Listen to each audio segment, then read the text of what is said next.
Sometimes we go through phases in life where we feel like we have no one around us, no friends, no companions, nobody to turn to for a simple conversation. For a woman, this can be particularly heavy. Society places great emphasis on social circles, friendships, and networks, and when that is missing, the feeling of being left out or even unwanted can settle deep within the heart. But my beloved sister in Islam, do not let that make you think any less of yourself. In fact, it may be that this loneliness is not a punishment, but a hidden gift from Allah. In Islam, solitude is not something to be ashamed of. It is not a sign of weakness, nor is it a curse. Rather, it can be a sacred opportunity, a time where you can rediscover yourself, and more importantly, reconnect with your Creator in a deeper way. You see, when you don't have distractions around you, when there are no conflicting opinions, no comparisons, no judgments, you begin to hear the voice of your soul. You begin to recognize what truly matters. Take a moment and think about the people around us. Many people have crowds of friends, but still feel empty inside. Many have followers on social media, but they go to sleep with anxiety and tears. True peace does not come from being surrounded by people. It comes from being connected to Allah. And sometimes, Allah removes the people from our lives so we can finally pay attention to Him. When you find yourself alone, do not think you are abandoned. In fact, this may be the time when Allah is inviting you to His special company. The Prophet Muhammad used to seek solitude in the cave of Hira before prophethood. He would spend nights in reflection, away from the chaos of society. And it was during that solitude that the revelation came. That sacred moment, the beginning of the Quran, didn't happen in a crowd. It happened when the heart was ready, in the stillness, in the silence. Solitude can help a woman recognize her worth, not in the eyes of people, but in the sight of Allah. You are not defined by how many friends you have or how many people call you on your birthday. You are defined by your connection with your Lord, by the purity of your intentions, by the strength of your character, and by the sincerity of your actions. This time of solitude can be a time of building, not breaking. Use it to draw nearer to the Quran. You will find it speaks directly to your heart. You will find verses that remind you, do not grieve. Indeed, Allah is with us. Surah At-Tawbah 9:40. When the Prophet was in the cave with Abu Bakr, R.A. surrounded by enemies, that was a moment where fear could have taken over. But what did the Prophet say? Do not be sad. Allah is with us. This statement is enough for any believer. Allah is with you. What more do you need? Take this time to learn, to grow, to pour your energy into becoming the woman you want to be. Wake up for tahajjud. Whisper your pain to Allah. Read His book, not just for reward, but for healing. Start journaling your thoughts, your goals, your du'as. You will look back one day and realize that this time of loneliness was actually your time of rebirth. You were not alone. You were just in the arms of divine protection. Also remember that just because you don't have friends now, doesn't mean it will stay that way. Life is constantly changing. Allah may be protecting you from people who would harm your peace or shake your faith. And when the time is right, He will send those who match your values, who uplift your iman, and who remind you of Jannah. Until then, be patient and trust that Allah is enough. My sister, the woman who walks alone with Allah is stronger than the one who walks with a crowd without direction. So hold your head high, smile, even in solitude, and know that this phase of your life, though it may feel lonely, is part of your journey to becoming closer to the one who never leaves. When we think of women who went through immense trials yet remained steadfast, one of the greatest examples in the Quran is Maryam, peace be upon her. Her story is one of solitude, strength, and complete reliance upon Allah. For any woman who feels isolated or without friends, her life is a powerful reminder that being alone does not mean being abandoned. In fact, sometimes being alone is exactly when Allah honors you the most. Maryam was chosen by Allah above all the women of the world The Quran says, "And when the angel said, O Mary, indeed Allah has chosen you and purified you, and chosen you above the women of the worlds," Surah Al-Imran 342, this was not just an honor, it was a divine appointment. But with this honor came tests that she had to face largely on her own. And it is through these tests that we learn how solitude, when embraced with faith, can become a path to elevation in the sight of Allah. Maryam was raised in a life of worship. Even as a young girl, she dedicated herself to the worship of Allah in the sanctuary, far from distractions. Imagine that. A young woman, secluded, devoting herself to her Lord, while other girls her age might have been engaged in worldly affairs. She wasn't surrounded by a large group of companions. She wasn't the center of social circles, but she was at peace in the company of Allah. Then came her greatest trial, when she conceived Isa, without any man touching her. This was a miracle, but also a test of patience and dignity. She withdrew even further from the people during this time, alone, young, pregnant, and bearing the weight of a divine miracle. Who would understand her? Who would support her? No one. And yet, she didn't run to people, she ran to Allah. In Surah Maryam, Allah describes how she retreated to a remote place. When labor began, she was under a palm tree, overwhelmed and in pain. She cried out, "Oh, I wish I had died before this and was in oblivion, forgotten." Surah Maryam 19:23. Even the strongest feel weak sometimes, even the most righteous have moments of fear and distress. But what happened next? Allah comforted her directly. He provided for her fresh dates from the tree and a stream of water. He reassured her heart. This is what happens when a believer, even in isolation, keeps their faith firm. Allah takes care of them in ways no human being can.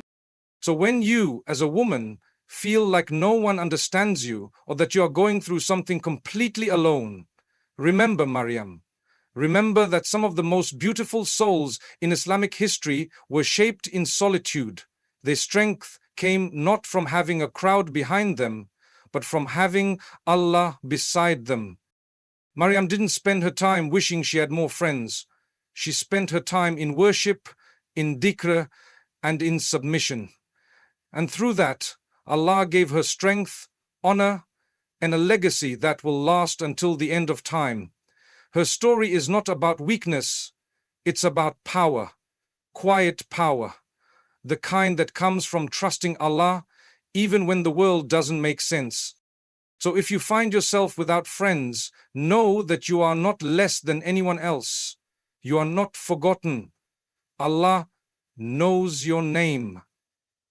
Allah sees your tears. Allah hears the prayers you don't even have the words for.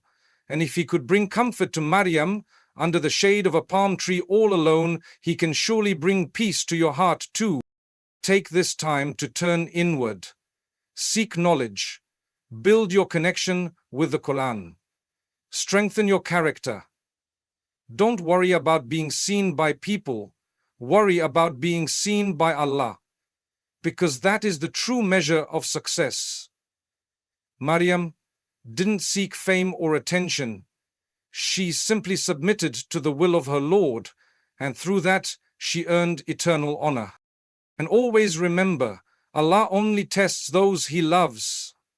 Solitude can be a space for transformation, for healing, for reconnecting with your true self, away from the noise of the world. If Allah chose Maryam to go through solitude and difficulty and raised her rank so high, then maybe, just maybe, your loneliness right now is not a curse, but a calling. A calling to rise, a calling to trust, a calling to grow closer to the one who never leaves. In today's world, the word friendship is used loosely. We call many people our friends, school friends, work friends, online friends, but how many of them are actually good for our hearts, our character, and most importantly, our faith? Islam does not emphasize having many friends. Rather, it teaches us to seek righteous company, people who remind us of Allah, who uplift our iman, and who walk with us toward goodness. This difference is crucial, especially for a woman who finds herself without friends and wonders if she is missing something essential. The truth is, not everyone who smiles at you has a pure heart. Not everyone who sits next to you in class or at work is meant to be part of your journey. And not everyone who calls themselves your friend is sincere. This is why the Prophet Muhammad warned us about the influence of companionship. He said, "A person is upon the religion of his close friend, so let one of you look at whom he befriends." Abu Dawood, Tirmidhi. This means the people closest to us shape our thoughts, our behavior, and even our akhirah. If you are not surrounded by righteous people, maybe that is Allah's mercy protecting you from harm that you cannot see right now. Many women find themselves feeling lonely because they don't fit in with the crowd. They may dress modestly when others do not. They may avoid gossip, stay away from backbiting, and be serious about their deen, while others are lost in the trends of this dunya. But remember, the one who holds firm to their faith in a time of trials is beloved to Allah. The Prophet described the end of times as a period when holding on to the religion will be like holding on to hot coal. So if you're finding it hard to connect with others because of your values, don't feel down. It means your priorities are aligned with Allah, and that is a sign of strength, not weakness. Sometimes, a woman may find herself surrounded by people who drain her energy, make her question her self-worth, or lead her towards sinful habits. Maybe they're always talking about others behind their backs, pushing her toward disobedience, or making her feel like she has to change to be accepted. In that case, being alone is far better. The Prophet said, "The example of a good companion and a bad one is like that of the seller of musk and the blacksmith. The seller of musk will either give you some perfume, or you buy some from him, or at least you enjoy a good smell. But the blacksmith will either burn your clothes, or you will get a bad smell from him." Bukhari, Muslim. This shows that your surroundings matter. Your environment influences your soul, and if you are not finding righteous companions right now, staying alone and connected to Allah is the safer path. Quality over quantity. This is what Islam teaches when it comes to friendship. Even if you have just one sister in faith who reminds you of Allah, prays with you, shares knowledge, and advises you sincerely, that is a blessing greater than 100 so-called friends who distract you from your purpose. The companions of the Prophet used to value this kind of companionship deeply. They would love each other for the sake of Allah, not because of worldly interest. Their friendships were built on mutual support, love, and the goal of reaching Jannah together. So to the woman who has no friends, know this: maybe you don't have the wrong company because Allah is preparing you for the right one. Perhaps your current isolation is a test to teach you patience, to help you grow stronger in your deen, and to make you realize that real companionship begins with yourself and your Lord. And when you are ready, Allah will bring people into your life who are right for your soul, not just your social life. Until then, focus on being that righteous person yourself. Read the Quran, learn the Sierra, join gatherings of knowledge when you can, even if it's online, engage with content that increases your iman, and make dua, da te'a relao, sincere dua bolo, that Allah grants you righteous companions. The Prophet said, dua is the weapon of the believer. Your loneliness today may be transformed by a single sincere supplication. So don't be ashamed of not having many friends. Be proud that you are protecting your soul from harmful influences. A woman who walks alone but remains upright is more honored in the sight of Allah than one who walks with many but forgets her values. Stay firm, stay hopeful, and trust that Allah is guiding your path, even in the silence. There is a beautiful comfort in knowing that even when the world turns its back on you, Allah never does. For a woman who finds herself with no friends, who sits in silence while others share laughter in groups, who longs for companionship but finds only her own shadow, it can feel lonely. But that loneliness is never complete, because the believer is never truly alone. Allah is always near. The Quran reminds us, and we are closer to Him than jugular vein. Surah Kaf 50:16. This is not a metaphor. It is a reality.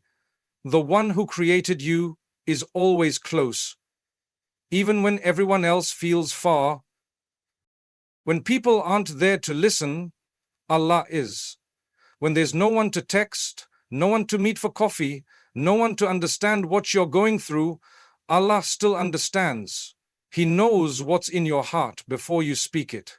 He sees the tears you wipe away quietly. He hears the dua you whisper under your breath, and He never gets tired of hearing from you. In fact, the more you speak to Him, the more He loves you. Unlike people who get annoyed or distracted, Allah welcomes every single one of your prayers, your questions, your hopes. This is what makes turning to Allah such a powerful comfort. When the soul is empty, no friend can fill it. No outing, no compliment, no social event can truly satisfy the heart the way a sincere connection with Allah can. That is why the Prophet Muhammad would turn to prayer in times of sadness. He didn't drown his pain in distractions. He stood before his Lord and cried, even though he had companions, even though he had the love of his family and followers. His heart was most at peace when it was closest to Allah. If you are a woman without friends right now, this may be your golden opportunity to build that same closeness. Talk to Allah often, not only in your formal prayers, but during the day, while you're cooking, while you're walking, even before you sleep. Share your heart. Tell Him what hurts. Ask Him to guide you. Ask Him to send the right people into your life. Ask Him to make you content even if no one ever comes. You'll find that the more you turn to Him, the less you'll feel the need for others to fill that space. Spend time with the Quran. It is not just a book. It is your companion, your source of comfort. The Quran is alive with meaning, and it speaks to those who seek its guidance. Read it slowly. Reflect on its words. You'll be amazed at how verses suddenly match your exact feelings. It's as if Allah is speaking to you directly, and in truth, He is. One of His names is As-Sami, the all-hearing. He hears what's not even said. So imagine the power of turning to Him with a heart full of longing and pain. He will respond. Make dhikr your routine. The simple act of saying Subhanallah, Alhamdulillah, La ilaha illallah, and Allahu Akbar can transform your emotional state. The Prophet said, "The comparison of the one who remembers Allah and the one who does not is like the living and the dead."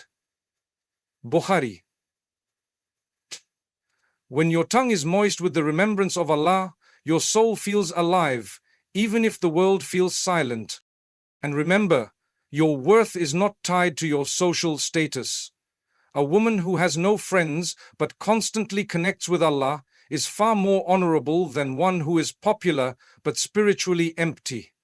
On the Day of Judgment, it won't matter how many people knew your name, it will matter how often you remembered the name of Allah. This phase of solitude might not last forever. Maybe one day, Allah will send you a righteous friend, someone who makes you feel seen, supported, and understood. But until then, embrace this chapter. It's not a pause in your life. It's a preparation. Perhaps Allah is strengthening your heart now, so you don't become dependent on people later. Perhaps He is drawing you close now, so you can remain firm when the world becomes unstable. The closest companionship you will ever have is with the one who never leaves. So if you find yourself walking alone, walk with your head high and your heart full of faith. You are not truly alone. The King of the heavens and the earth is with you, closer than you think. In a world where value is often measured by social approval, the number of friends one has, likes on a post, or invitations to gatherings, it's easy to feel unworthy when you're not surrounded by people. For a woman who finds herself without friends, this can weigh heavily on the heart. But Islam teaches us something very different, something far more powerful and eternal. Your worth is not defined by how many people know you, but by how well Allah knows you and how sincere your heart is toward Him. It is human nature to want connection, to feel seen and appreciated. But when this desire becomes tied to people's opinions, we lose sight of the most important connection, the one with our Creator. Allah does not look at your social circle, your clothes, your wealth, or your popularity. The Prophet Muhammad said, Allah does not look at your appearance or your possessions. Rather, He looks at your hearts and your deeds. Muslim, this hadith alone should fill your heart with peace, because it means that even if the world overlooks you, the one who matters most sees everything. Every silent effort, every sincere intention, every hidden struggle. Society may tell you that being alone is a sign of failure, but the Quran tells a different story. It speaks of prophets and righteous women and men who were often alone, not because they were unworthy, but because their mission, their sincerity, and their purity set them apart. Maryam, as mentioned earlier, was alone during one of the greatest trials of her life. Yusuf was alone in the well and later in prison. Ibrahim stood alone against an entire nation. And yet, their solitude was not a sign of weakness. It was a sign of their strength, and Allah raised their ranks because of it. Your value in Islam is rooted in taqwa, God consciousness. Allah says in the Quran, "Indeed, the most noble of you in the sight of Allah is the most righteous of you." Surah Al-Hujurah 49:13. Not the most popular, not the most sociable, not the one with the most followers, but the one who fears Allah, who remembers Him in private, who tries to obey Him even when no one is watching. This means that even if you're sitting alone in your room, making sincere dua, holding back from sin, or helping others quietly, you are more honored in Allah's eyes than someone who is praised by people but forgets their Lord. Sometimes Allah removes people from our lives to teach us that we don't need them to feel worthy. We only need Him. When you have no one to rely on, you learn to rely on Allah. And when your heart finds strength in that reliance, you become unshakable. You don't need constant validation from others to feel whole. Your self-worth becomes rooted in your identity as a servant of Allah, and there is no title more noble than that. It's also important to reflect that not all friendships are beneficial. Many people are surrounded by companions who distract them from their faith, who lead them towards sin, or who only remain close when things are easy. If Allah has not placed such people in your life, that's not a loss, that's protection. Allah knows what you don't. He knows who would have broken your heart, corrupted your values, or led you away from Him. So instead of questioning your worth because of your solitude, see it as a time of divine shielding. Allah is preserving you, preparing you, and perhaps saving you from something far worse. Take this time to focus on who you are becoming. Build your knowledge, grow your iman, and develop your character. Be the woman who stands in prayer while others are sleeping. Be the woman who holds her tongue while others gossip. Be the woman who is kind, even when no one is watching. These are the qualities that raise your value in the sight of Allah. And that is the only measure that matters. One day, when the time is right, Allah may send people into your life who match your sincerity, who love you for His sake, and who remind you of Him. But until then, know that you are already valuable, already seen, already loved by the one whose love never fades. You don't need the world to see you. You only need to remain sincere to the one who created your heart